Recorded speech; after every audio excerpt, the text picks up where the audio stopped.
Novel Syair Rindu karya Sumardi Yusuf dan Ira Mayansari. Bab pertama, lirikan yang memikat.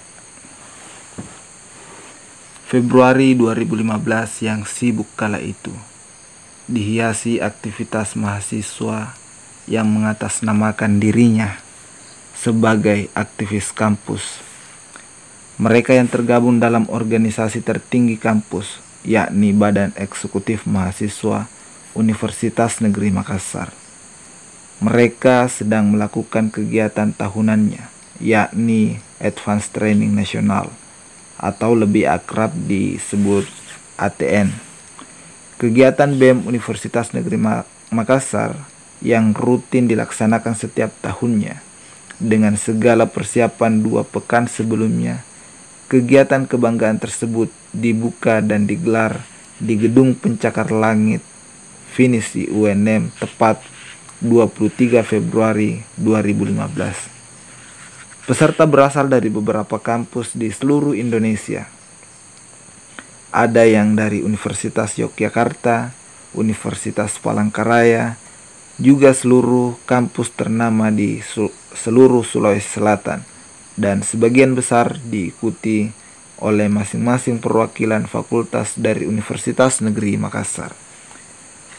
Suara pagi telah datang menyambut lorong-lorong kamar yang sengaja dibuat panitia di salah satu gedung lama kampus itu.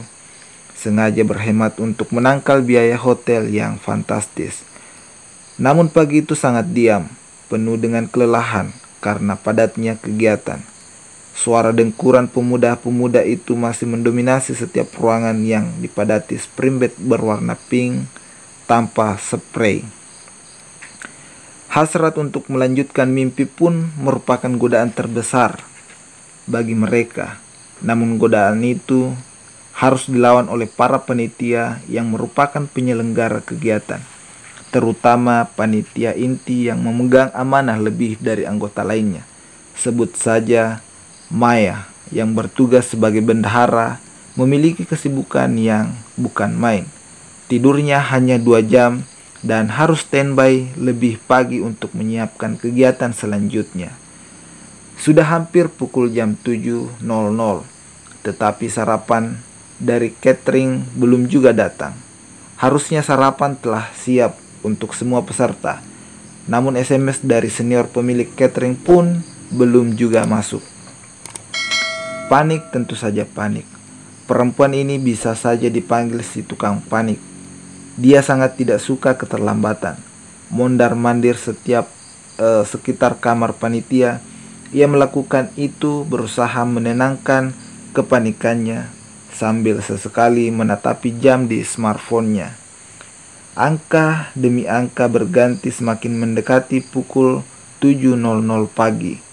Maya semakin larut kesal memperhatikannya. Tiba-tiba sesuatu membuyarkan keseriusannya. Seruan dari kamar panitia laki-laki datang menghampiri. Maya, Maya, kambu manya stering kodong. Kita carikan dulu makanan, teriak Opik, si ketua panitia. Ih, ada misteri bangun. Tumbennya Kak Opik, stering yang mana? Seru Maya semakin panik. Kandi yang botak itu, katanya dia biasanya sarapan jam segini. Makanya kambu Manya, usaha maki dulu dek. Ndak enak kak saya harus diservis baik-baik itu steering dek. Seru Opik mendesak Maya. Belum juga jam 7 ada mi kambu Manya, katanya mahasiswa. Lapar itu kan biasa. Jadi laki-laki manja sekali. Anak mami kapan? Celoteh Maya kesal. Karena steering komite merupakan pengisi kegiatan yang posisinya sangat penting, yakni fasilitator antara pemateri dan peserta, juga dominan diisi oleh para senior terhormat. Ia takut dicap panitia atau junior yang tak bertanggung jawab. Maya terpaksa meminta rekan panitia yang lain untuk segera membeli nasi kuning untuk seniornya Andi. 15 menit kemudian, nasi kuning pesanan steering manja itu pun akhirnya datang. Maya tak mengantarnya langsung. Ia titip lewat ketua panitianya, Kak Opi. Tidak sabaran sekali jadi orang, padahal mau datang makanan. Tidak kusukanya cowok kayak begitu. Manja sekali. Kita saja cewek ini belum pakai makan dari kemarin. Masih awet jaki. Oceh Maya kesal. Lagi-lagi perempuan satu itu begitu ribut dalam diamnya. Begitulah ia menunjukkan kekesalannya di balik ekspresi yang tak manis lagi jika dipandangi. Begitulah kesan pertama Maya dengan lelaki pendiam dan manja bernama Andi. Maya memang tidak akrab dengan Stering satu ini. Tidak seperti Stering yang lain. Maya sering bertegur sapa, ngobrol, atau melempar senyum ketika berpapasan dengan mereka. Andi memang dikenal pendiam. Biasanya setelah menyelesaikan tugasnya sebagai Stering, ia hanya duduk, diam, atau sesekali berbaring di atas primbed bermain smartphone-nya. Maya sempat berpikir bahwa laki-laki botak berjenggot itu tak memiliki kemampuan berkomunikasi dan retorika yang baik di depan umum. Maya tak yakin Andi bisa melaksanakan tugasnya dengan baik sebagai Stering. Namun Maya tak terlalu menghiraukan lelaki itu. Ia tidak suka sibuk memikirkan hal-hal yang tidak penting terlalu lama. Maya kembali dengan aktivitasnya yang tak pernah diam. Ia selalu tampak sibuk dengan urusan keuangan. Hari itu adalah hari ketiga. Kegiatan nasional itu akan berlangsung 1 pekan. Sejak pagi itu Andi mulai memperhatikan aktivitas Maya yang tak pernah diam dengan kesibukannya mengurus keuangan. Secara kebetulan kejadian kemarin pagi terulang kembali. Sarapan terlambat datang dan ia kembali mengeluh dengan asam lambungnya.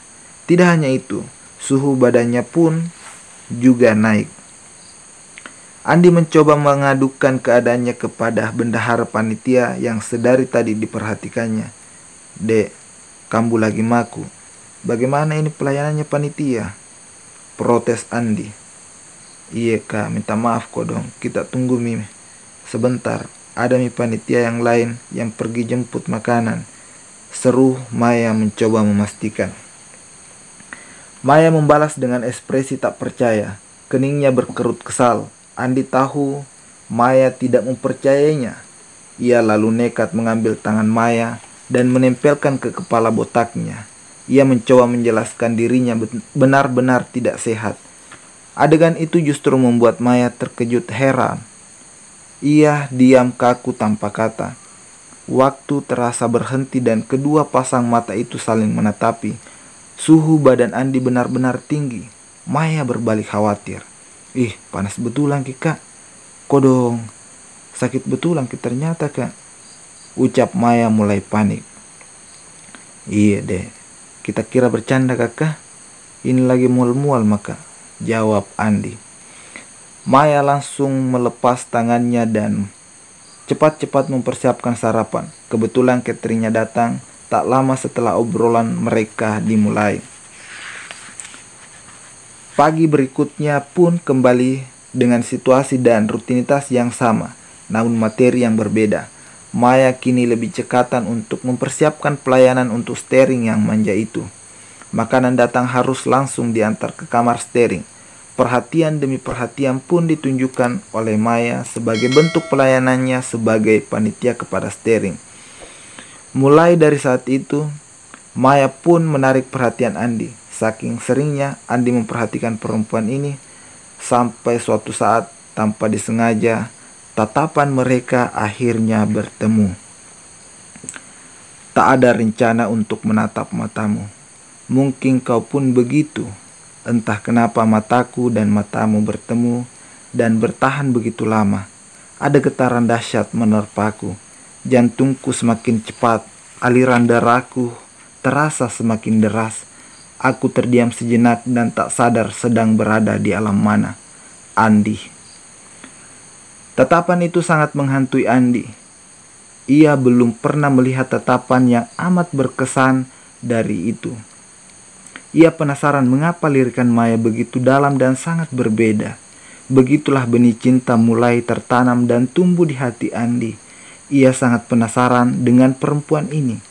Tatapan itu seolah mengalihkan dunia Andi. Hari demi hari kegiatan Advanced Training Nasional ini berlangsung. Ia semakin rajin memperhatikan aktivitas Maya dari kejauhan.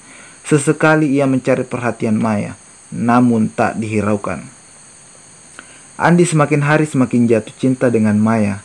Melihat Maya yang keibuan mengurus kegiatan dengan cekatan. Lagi-lagi tatapan mereka tak sengaja bertemu. Namun kali ini jauh lebih indah.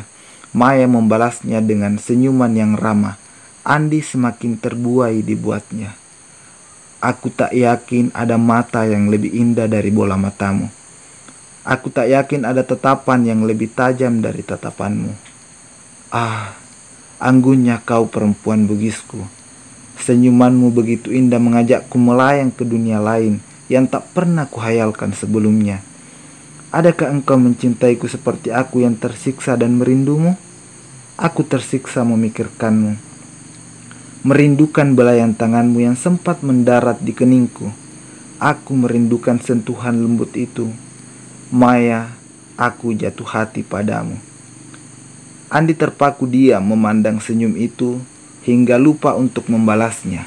Maya mulai kegeeran dengan tingkah Andi yang selalu memperhatikan dirinya. Namun begitu banyak keraguan yang menepis pikirannya. Menurutnya, jika memang Andi memiliki perasaan istimewa, pasti ia akan memulai obrolan untuk saling mengenal atau sekedar bertukar nomor telepon. Namun nyatanya Andi tak melakukan semua itu. Lagi pula ia tak membalas senyumnya waktu itu. Maya berpikir mungkin karena jumlah perempuan dalam kegiatan tersebut hanya sedikit. Makanya Andi hanya sesekali memperhatikannya. Namun sejak saat itulah Maya mulai penasaran dengan laki-laki tinggi bermata tajam itu. Esok harinya lagi-lagi pagi dan momen mereka untuk saling melempar pandangan. Kini Maya mulai memperhatikan Andi yang pembawaannya begitu tenang, diam, selalu menunduk, dan selalu asyik bermain game online bernama COC, Clash of Clans. Saat itu COC memang lagi booming untuk kalangan pria. Kak, ini sarapan tak? Tidak ada nasi, cuma lemper. Tapi enak juga, bikin kenyang ji. Ucap Maya menawarkan hidangannya. Perhatiannya tahu wah. Iya deh, makasih nah. Balas Andi sambil senyum menggoda. Maya beranjak pergi dan menghabiskan sarapan bersama teman-teman kepanitiaan lain. Ia asyik menonton TV, sesekali sibuk mencatat pengeluaran harian, atau sekedar merapikan nota belanja, sesekali tertawa lepas melihat tingkah usil teman-temannya. Suasana ramai yang penuh tawa itu tiba-tiba terasa membeku, kaku, diam, setelah sesuatu menyentuh jilbab yang membungkus kepalanya. Andi yang kebetulan lewat setelah menghabiskan sarapannya tiba-tiba mengelus kepala Maya dengan lembut, kemudian berlalu begitu saja tanpa meninggalkan sepatah kata. Maya tampak bingung, dibuatnya terdiam penuh tanda tanya. Maya ingin tahu apa maksud Andi melakukan itu, namun ia memilih menghiraukan pertanyaan dalam hatinya. Maya mengakui ia tak bisa berkata-kata menafsirkan betapa indahnya sentuhan kasih sayang itu. Terasa damai namun berlalu begitu cepat. Apakah semua ini adalah isyarat bahwa Andi memang benar menaruh perhatian atau menaruh perasaan pada dirinya? Maya mulai penasaran. Malam itu ada rapat untuk persiapan acara penutupan Advanced Training Nasional yang akan berlangsung tepat keesokan harinya. Kini panitia inti akan berkumpul di kamar steering dan mendiskusikan persiapan penutupan. Ruangan yang berukuran 5x5 dengan spring bed yang berjajaran rapi dan mendesaki ruangan itu dijadikan sebagai tempat favorit untuk rapat. Bagaimana tidak, kamar itu dipilih tak lain karena hanya ruangan tersebutlah satu-satunya kamar yang memiliki kelengkapan AC. Tak ada kursi satupun yang menghiasi kamar ini. Ruangan ini sudah terlalu sesak dengan 4 spring bed di dalamnya. Kegiatan rapat sudah biasa dilakukan di atas kasur selama beberapa hari semenjak pembukaan advance training dimulai. Maya kini duduk manis menjadi panitia yang paling cantik di antara laki-laki yang mendesaki ruangan itu. Di atas spring bed sesekali terlihat tingkah panitia lain yang tak bisa terhindarkan godaan untuk berbaring santai saking nyamannya. Tepat di spring bed pertama dari kanan ada Andi yang menunduk sambil sibuk bermain COC. Dan tidak terlalu jauh darinya ada Maya yang mempersiapkan laporan keuangan. Maya yang tampak biasa, olah-olah tidak pernah mengalami adegan mesra dengan Andi, juga duduk santai lengkap dengan buku laporannya. Entah Andi menyadari keberadaan Maya di spring bednya atau memang ia sengaja bersikap dingin seperti itu.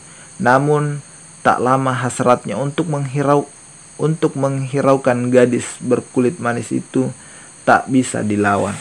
Andi yang kini berjarak sangat dekat dengan Maya mulai bertingkah. Seperti biasa, ia menggoda Maya dengan menatapinya tanpa berkedip. Begitu dalam hingga membuat Maya malu bahkan grogi. Maya yang masih sibuk dengan buku laporannya mencoba mengendalikan perasaan groginya. Namun lagi-lagi Andi terus saja melakukannya. Karena mulai merasa risih, kini Maya angkat bicara dan memulai obrolan. "Kak, kenapa kelihatan begitu, Kak?" tanya Maya. Andi tak memberi jawaban, bahkan ia memberi tatapan lebih dalam. "Ih, Kak, jangan kelihatan begitu, Kak," keluh Maya sambil menutupi mata Andi dengan tangan lembutnya secara perlahan. Andi lagi-lagi tak memberi jawaban.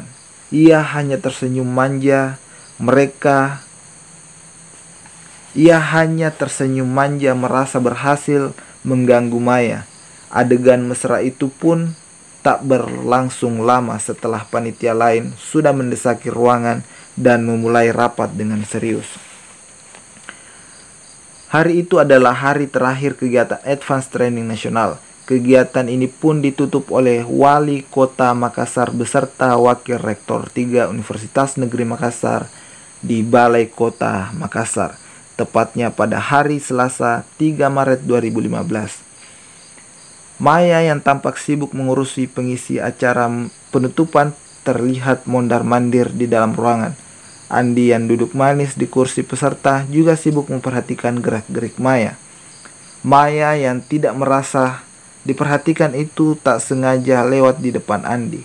Dan lagi-lagi mereka saling melempar tatapan unik yang entah hanya mereka yang memikirkannya, atau hanya orang-orang yang jatuh cinta yang mampu melakukannya. Keduanya terlihat saling memikat, saling senyum ramah, saling ingin berbicara, namun keduanya tak tahu harus memulainya dari mana. Alhasil adegan itu pun berlalu tanpa meninggalkan obrolan sedikit pun, hanya tatapan dan senyum yang akan menjadi bekal keduanya untuk berpisah, dan entah kegiatan apa lagi yang akan mempertemukan mereka.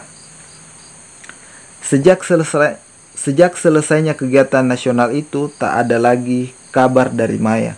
Tak ada lagi yang sibuk mondar-mandir di depan kamar steering setiap pagi. Tak ada lagi yang membawakannya sarapan untuk Andi. Tak ada senyum termanis atau tatapan misterius lagi. Andi kini tersiksa merindu dan penasaran akan sosok Maya. Ia terus dibayangi senyum menawan dan lirikan yang memikat itu. Pernah sekali ia meminta nomor telepon Maya kepada salah satu panitia di acara Advance Training Nasional kemarin, namun tak ada hasil. Andi agak malu untuk terlalu mencari tahu tentang identitas Maya. Andi terlalu menjaga integritasnya sebagai senior. Andi tidak mau terlihat murahan dengan mengemis informasi atau sekedar meminta nomor telepon Maya dari junior-juniornya. Yang Andi tahu, Maya adalah bendahara panitia, anak BEM UNM, berasal dari Fakultas Ilmu Pendidikan UNM, yang kampusnya tentu berbeda dengan fakultas yang Andi masuki. Cukup itu saja dulu, jika jodoh takdir akan mempertemukan kami. Begitulah pikir Andi. Andi adalah mahasiswa jurusan Pendidikan Ekonomi Fakultas Ekonomi Universitas Negeri Makassar angkatan 2008. Ia biasa dijuluki mahasiswa abadi. Di kampusnya karena belum juga bisa menyelesaikan studinya di semester ke-14. Mungkin karena terlalu larut dalam dunia organisasi hingga urusan akademis jadi terbengkalai. Ditinggal lulus duluan oleh teman-teman seangkatannya, Andi terlihat lebih banyak bergabung dengan junior-junior di jurusannya. Selain aktif di Himpunan Mahasiswa Islam Cabang Makassar, ia kerap mengurusi himpunan internal ekonomi yang tengah dijabat oleh adik-adik angkatannya. Laki-laki berkulit putih itu sebenarnya sudah sangat lelah menjadi mahasiswa. Semester 14 tersebut merupakan kesempatan terakhir agar ia bisa selesai dengan gelar sarjana. Tak ada lagi organisasi yang boleh mengganggu, tak ada lagi cinta yang menghalangi. Ia harus fokus agar bisa lulus. Akhirnya 4 bulan setelah kegiatan ATN, ia hanya sibuk dengan skripsi. Ia bahkan lupa bahwa pernah jatuh cinta dengan gadis berkulit hitam manis yang memiliki tatapan indah dan senyum termanis. Sekian pembahasan pada bab pertama, tatapan yang memikat, dan nantikan video selanjutnya tentang cinta bersemi di bulan Maret. Sekian, jangan lupa like, komen, dan share, dan jangan lupa subscribe. Terima kasih. Assalamualaikum warahmatullahi wabarakatuh.